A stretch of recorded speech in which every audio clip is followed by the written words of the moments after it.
Hi everyone, my name's Reid and I'm the Director of Golf at Sunningdale Heath Golf Club in Surrey, England, and I'm a very proud PXG troop. I'm a self-confessed golf geek. I love tech, I love anything to do with golf, and this equipment is just outstanding. And as soon as lockdown's over, I can't wait to get out there and play some golf with it. So I'm going to talk you through the bag.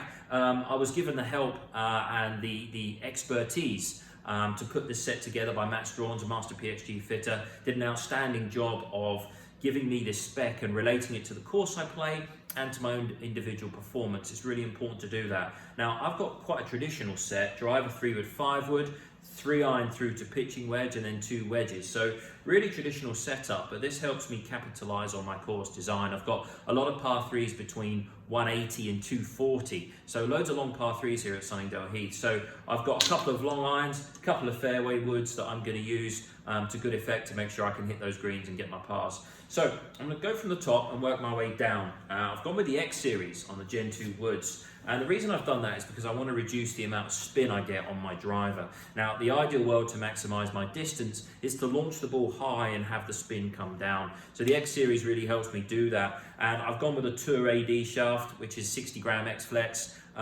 Perfect for me. I've always used 60 gram X. Swing speed's up there at about 110 to 112. And the lightness in the shaft helps me increase the launch angle because I have the tendency to hit down on the ball ever so slightly. So great driver setup for me, and so far I've been maximizing distance. I gained 8 yards on this versus my previous driver, and I'm holding a few more fairways because I've got my launch and spin just right. So really, again, very important to get a good shaft to match your spec and get some good advice from one of the master fitters because they really are good at what they do. 3 and 5 wood here, again in the X series. I've got no problem launching these because I've got respectively 15 and 18 degrees of loft, so I can get these balls climbing up in the air and keep the spin off them so that when I'm hitting into the par 5s, the ball can carry through the winds. It's often windy here in England. So those are my fairway woods. Now we move into the long irons, and I've got Gen 3s throughout here, which really are probably the best iron I've ever used. They've got dual core, which means you get the best of both worlds. You get all of the face flex, which means you can maximize your ball speed.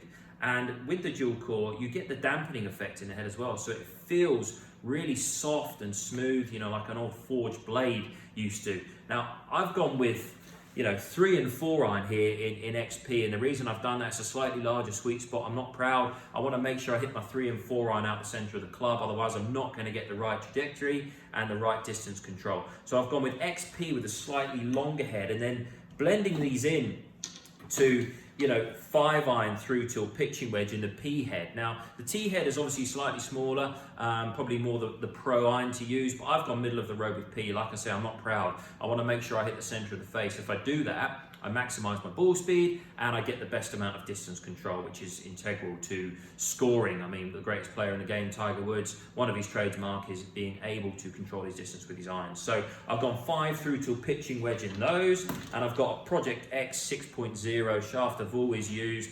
Very stable here at the bottom, which I need. I generate a lot of my club head speed at the bottom of my swing arc rather from the top. So something I worked with Matt Strawn on that was making sure that these were as stable as possible so that my face and path ratio was always consistent. So now we get into the fun clubs. This is where I do a lot of my scoring. I'm a short game guy. I've got the Sugar Daddy Gen 3 wedges here. Now, again, CNC milled grooves. So these things are producing a lot of spin.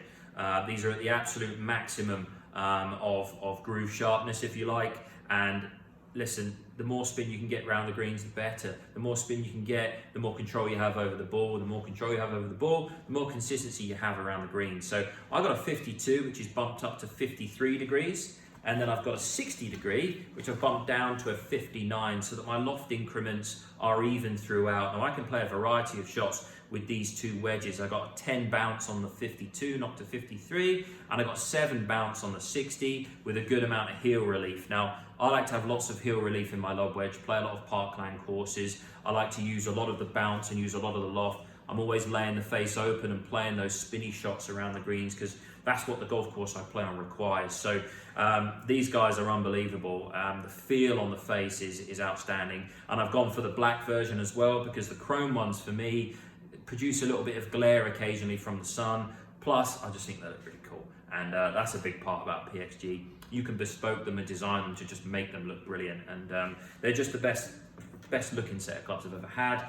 And then finally the flat stick. Now traditionally I've always used a mallet head. Now I've gone with a Gunboat Gen2 here, and I love the fact that it's got a long sight line across the top. I use a line on my golf ball, and I very simply just line up the ball and the sight line and make sure that my putter is facing in the direction in which I want the ball to start on.